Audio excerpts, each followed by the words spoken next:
एक बार राजा भोज शिकार करते हुए बहुत दूर निकल गए। उनके साथ सेनापति और कुछ मंत्री भी थे। शिकार करते करते वे लोग थक गए और शाम भी होने वाली थी।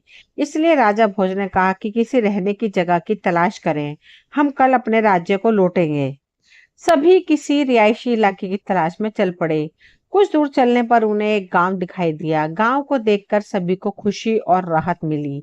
चलो अच्छा हुआ कि रात बिताने के लिए एक गांव मिल गया। जब सभी गांव में पहुंचे तो अंधेरा होने को था। इतने लोगों को अस्त्र शस्त्र के साथ गांव में आते देख गांव वाले भयभीत हो गए। पर जब उन्हें पता चला कि यह राजा भोज है तो चारों ओर हर्षोल्लास का वातावरण बन गया। गांव का मुखिया गांव के लोगों के साथ उनके स्वागत के लिए दौड़ता हुआ आया। राजा ने जब सबको आते देखा तो आगे बढ़कर हर व्यक्ति से मिले।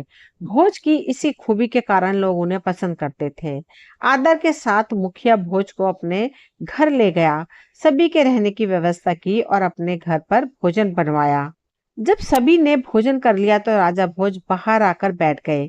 वे बाहर बैठकर सबसे बात कर रहे थे, तभी उनमें से एक ब्राह्मण आगे आकर बोला, हे प्रभु, यदि आपकी आज्ञा हो तो मैं अपने घर जाऊं। मेरी पत्नी को संतान होने वाली है। राजा भोज ने कहा, हाँ क्यों नहीं ब्राह्मण देव, आप अवश्य जाएं। साथ में मैं भी चलता हूँ ताकि आपकी तकलीफ कम कर सकूं। ब्राह्मण जानता था कि राजा अगर एक बार जिद कर लें तो वह करके ही मानते हैं। ब्राह्मण ने उन्हें भी अपने साथ ले लिया। बाकी लोगों को आराम करने को कहकर वे ब्राह्मण के साथ चले गए। जब वे ब्राह्मण के घर पहुंचे तो उन्हें पता चला कि ब्राह्मण की पत्नी को संतान हो चुकी है और वह भी पुत्र। ब्राह्मण बहुत खुश हुआ और बोला, राजन, यह आपके चरण कमलों के मेरे घर में पधारने से हुआ। राजा भोज बोले, हे ब्राह्मण, यह सब तुम्हारे कर्मों का फल है। आज रात मैं तुम्हारे इस पुत्र के आसपास रहूंगा और देखूंगा कि विधि इसके भाग्य में क्या लिखती है। उन्होंने अपनी चारपाई मुख्य दरवाजे के पास डाल ली। ब्राह्मण ने भी अपनी चारपाई उन्हीं के पास बिछा ली। कुछ देर वे आपस में बात करते रहे, फिर ब्राह्मण सो गया। राजा भोज को नींद नहीं आ रही थी। वे तो विधि की प्रतीक्षा में थे। सुबह 6 बजे विधि आ पहुंची उस बच्चे का भाग्य लिखने। राजा भोज ने उस समय उनसे कुछ नहीं कहा। जब वह जाने लगी तो भोज ने उन्हें रोक लिया और बोले, देवी, क्या आप मुझे बता सकती हैं कि इस बच्चे के भाग्य में क्या लिखा है। उन्होंने मना करते हुए कहा, यह संभव नहीं है। किसी की नियति में मैंने क्या लिखा यह बताने में मैं असमर्थ हूँ। कुछ और पूछो तो शायद मैं बता सकूं। राजा भोज ने कहा, नहीं देवी, बिना जाने मैं आपको जाने नहीं दूंगा। विधि ने हथियार डालते हुए कहा, देखो राजा भोज, मैं नियम के विरुद्ध जाते हुए तुम्हें सिर्फ एक बात बता सकती हूँ। यदि तुम्हें पसंद है तो बताओ, वरना मुझे तुम्हारे विरोध के उपरांत भी जाना पड़ेगा। राजा भोज को भी उनकी परेशानी सही लगी तो बोले, आप क्या यह बता सकती हैं कि यह बच्चा कितने वर्ष जिएगा। विधि ने बताया, इस बच्चे की मृत्यु विवाह के समय होगी। उसे एक शेर मार देगा। धन्यवाद देवी, कहते हुए भोज ने उन्हें प्रणाम किया और फिर देवी चली गई। जब सुबह भोज वहां से रवाना होने लगा तो ब्राह्मण को बुलाकर कहा, जिस दिन तुम इस बच्चे का विवाह करो मुझे निमंत्रण भेज देना। मैं इसके विवाह में शामिल होऊंगा। ब्राह्मण ने कहा, ठीक है महाराज, इसके विवाह का पहला निमंत्रण मैं आपको ही भेजूंगा। राजा भोज फिर वहां से अपने नगर वापस लौट आए।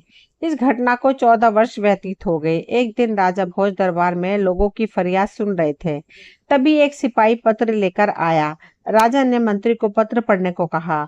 मंत्री ने पत्र पढ़कर बताया कि यह पत्र किसी ब्राह्मण का है। उसने अपने पुत्र के विवाह पर आपको आमंत्रित किया है।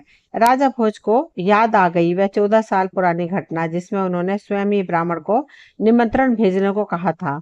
उन्होंने तुरंत सेनापति को आदेश दिया कि वे उस ब्राह्मण के घर जाने की तैयारी करें। अगले दिन प्रातःकाल राजा उस गांव के लिए निकल पड़े।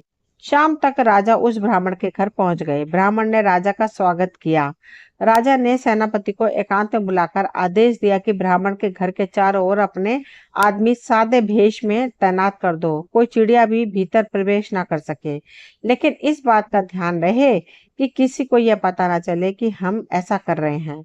महाराज, क्या मैं जान सकता हूँ कि किस प्रकार की समस्या आने वाली है। अभी तुम थोड़ा धीरज रखो, मैं शीघ्र ही तुम्हें अपनी बात बता दूंगा। सेनापति अपने कार्य में मुस्तैद हो गया। बारात रवाना होने की बेला आ गई। अभी तक कोई दुर्घटना नहीं घटी। राजा ने मन में ठान लिया था कि वे नियति को बदलकर ही मानेंगे। बारात रवाना हो गई। दूल्हा पालकी में बैठ गया। सेनापति और राजा अपने अपने घोड़े पर सवार होकर पालकी के साथ चल रहे थे। अचानक पालकी से दूल्हे के चिल्लाने की आवाज आने लगी। राजा ने कहारों से पालकी नीचे रखने को कहा। जैसे ही पालकी रखी गई, राजा स्वयं भागकर पालकी के पास गए। पर्दा उठाकर देखा तो पाया दूल्हा बेहोश था। भीतर कुछ भी नहीं था। राजा सोचने लगे कि आखिर हुआ क्या जिसके कारण दूल्हा मूर्छित हो गया। तुरंत वैद्य को ढूंढा गया। वह जल्दी मिल गया क्योंकि वह भी बारात में शामिल था।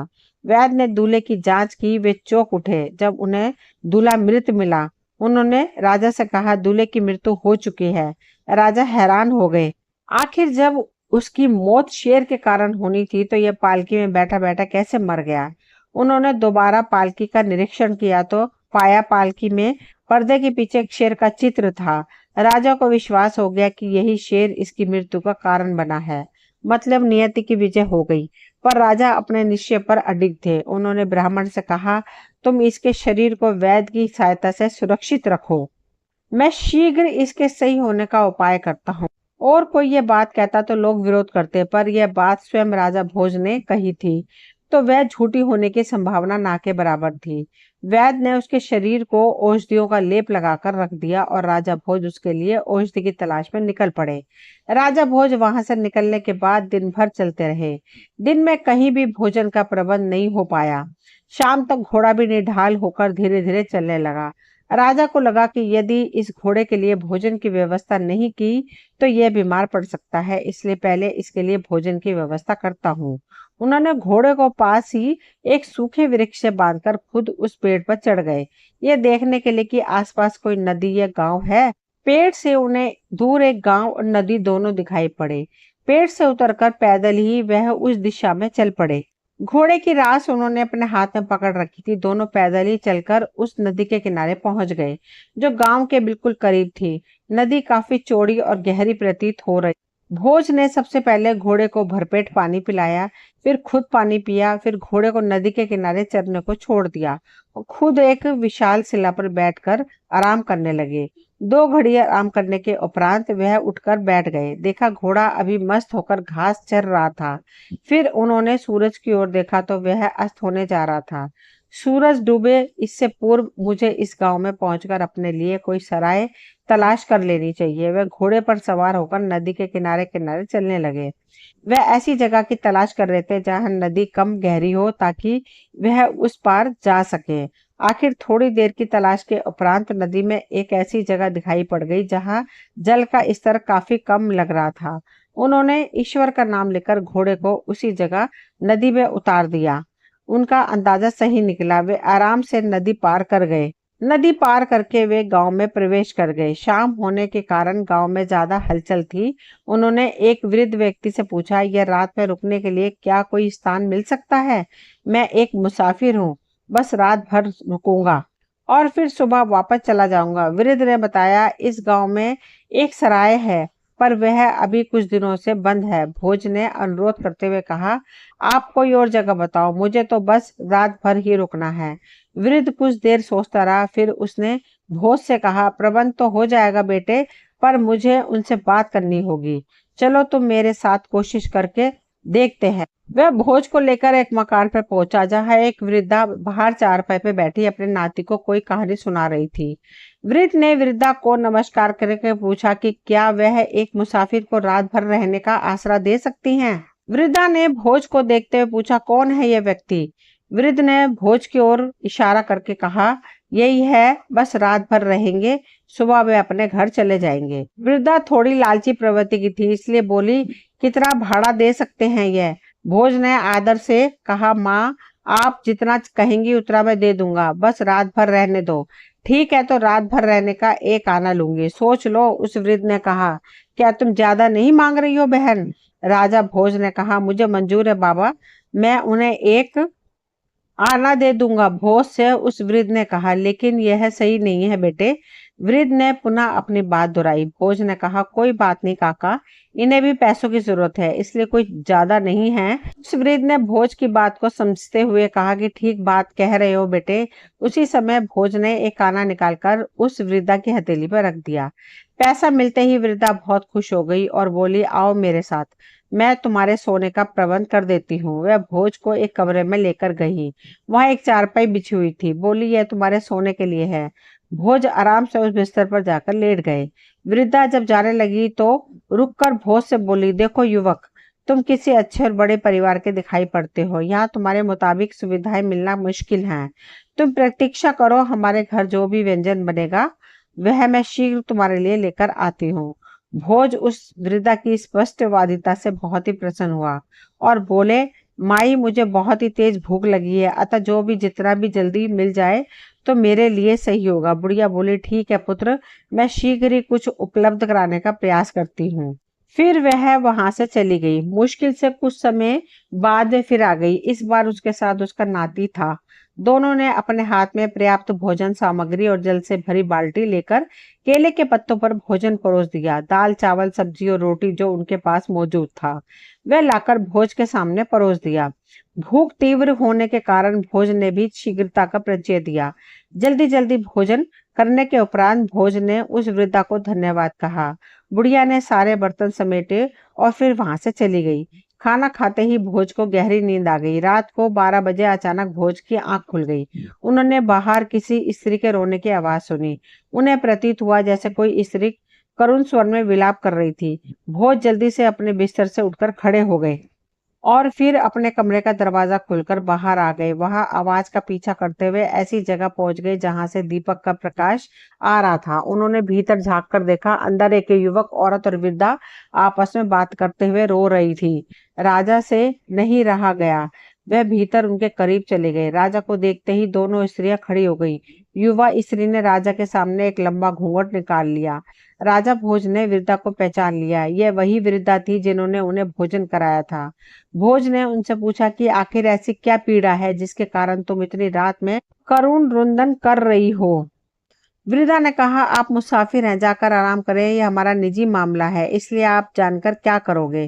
भोज ने कहा, देखो अम्मा, आपकी बात सही है कि मैं मुसाफिर हूँ, पर मैं हूं तो एक आदमी ही ना।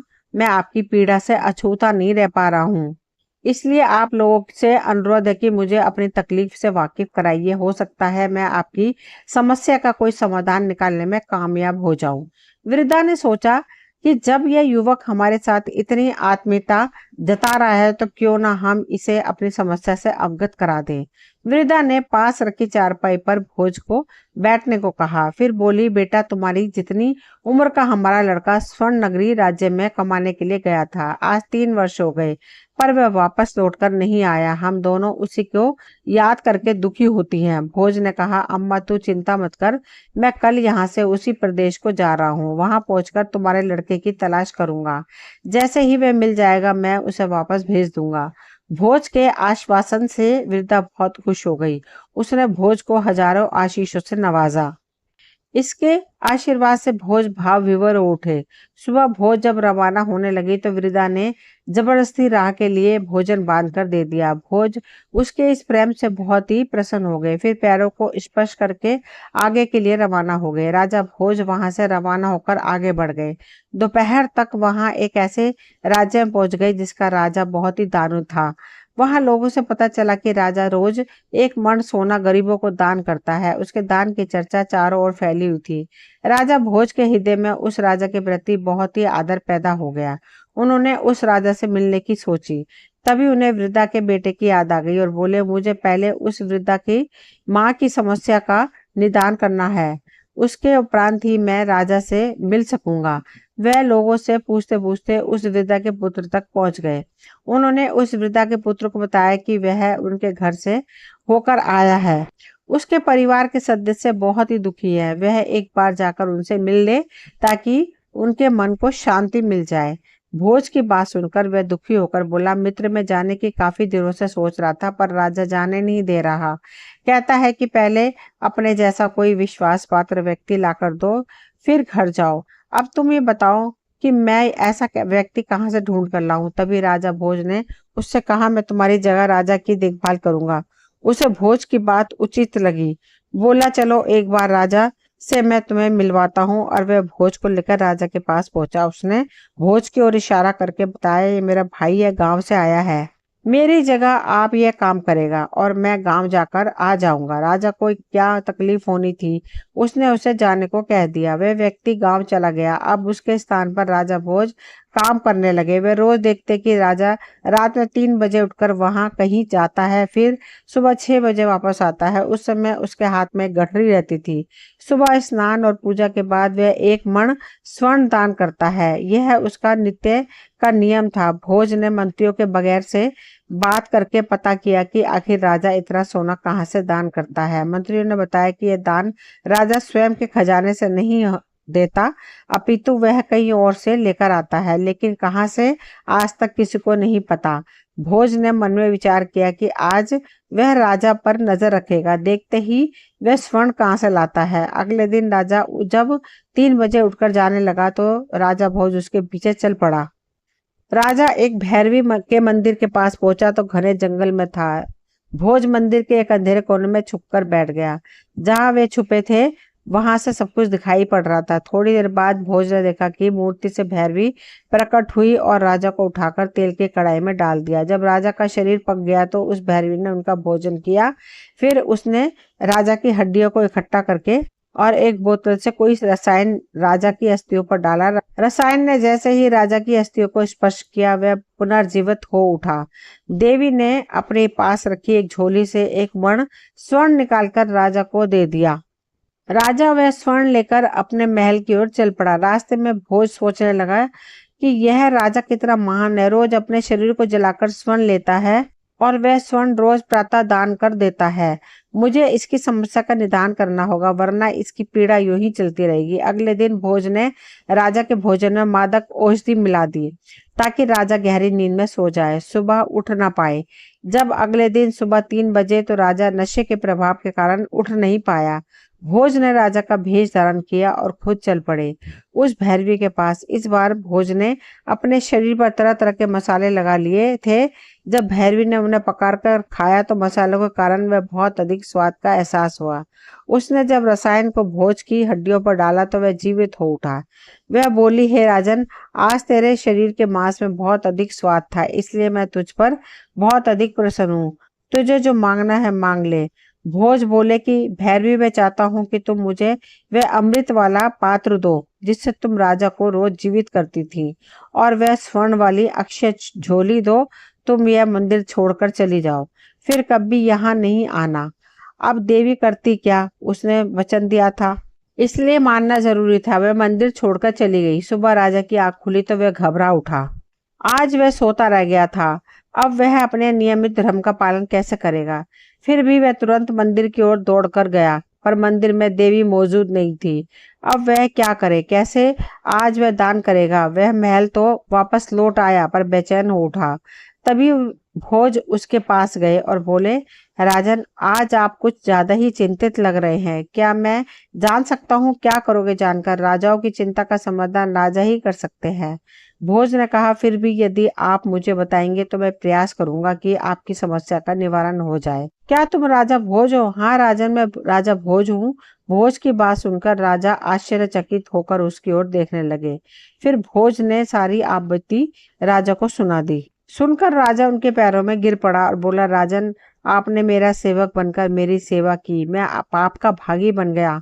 भोज ने राजा को उठाकर सीने से लगाया और बोले, कोई बात नहीं, आप दुखी ना हो, यह लो अक्षय थैली।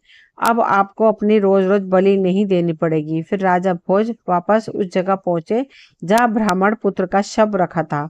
उन्होंने अमृत की कुछ बूंदों से उसे जीवित कर दिया।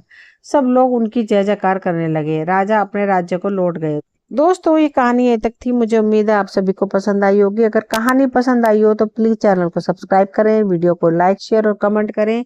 मिलती हूँ अगली कोई नई कहानी लेकर। कहानी सुनने के लिए आप सभी का तहे दिल से शुक्रिया।